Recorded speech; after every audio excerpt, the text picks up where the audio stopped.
So you guys see that Yeah. plugs over there? Yeah. Yeah. Go ahead and take a look and make sure that you guys know where those are. They've got little rubber kind of covers on them so that no liquid will go into them. The old beds used to actually be upside down and very difficult to get into, so we turned them sideways, easier for you guys to access. The bed is going to talk. If it does talk, make sure you look at your GCI. Your GCI is going to tell you what's going on and how to alleviate the problem, right? So the brake's not set. It's going to tell me to either set the brake or unplug the bed for transport. Pretty easy.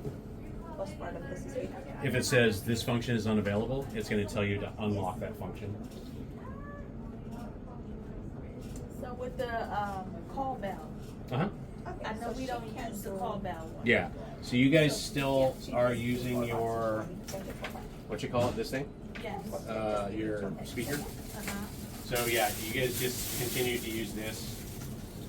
The med-surg units use our nurse call system because this nurse call system is directly connected to this bed, and this bed will give information to your secretary what thing? yeah, to your secretary box, and also you can actually download stuff onto your WoW and stuff like that. So your little secretary box, it'll show you exactly, like if I have this side rail down, it'll show that this side rail is down. It'll show the head of the bed. It'll show that there's a patient in there. That'll show if there's last time weight was taken. It'll show if there's an alarm on. All those things it'll show. So whether or not the brake is on, all that stuff. But we have to hook up on there, or we don't? So you have to hook it up to the bed. So this 37 pin right here has to be connected to. So you guys have to have the connector portion on this one and then connect it to the bed. Oh, okay. Yep. And then all that stuff will work. Because you guys have a ton of functions on here. You can actually manage the bed. You can put it on as unavailable or available. Like right now you have it as unavailable. Like if you, in all reality, this bed is available. And so you should just be able to look at your nurse call station and say, oh, that bed's available, that bed's available, that bed's available, without having to send somebody down. In addition, like med-surg units use the alarm exclusively for this, right? If this is connected to that, you can actually set up little things out there, pink, blue, or yellow, telling me whether or not they have a respiratory warning, a skin warning, or a fall risk, right?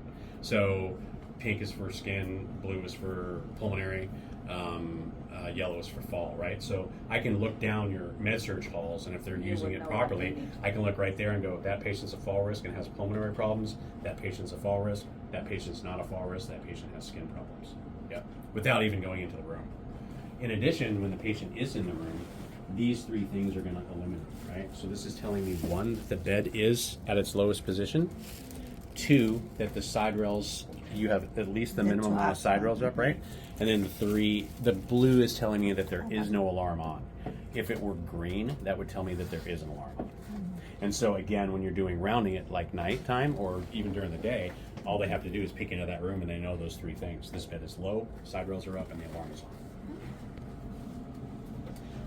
A lot of this technology came about because of, well, it came about before COVID, but all of a sudden I'd really like to know who knew all this stuff. But a lot of this technology is basically helped out with before COVID because you didn't have to come into the room to see whether or not the alarm was on. You literally only had to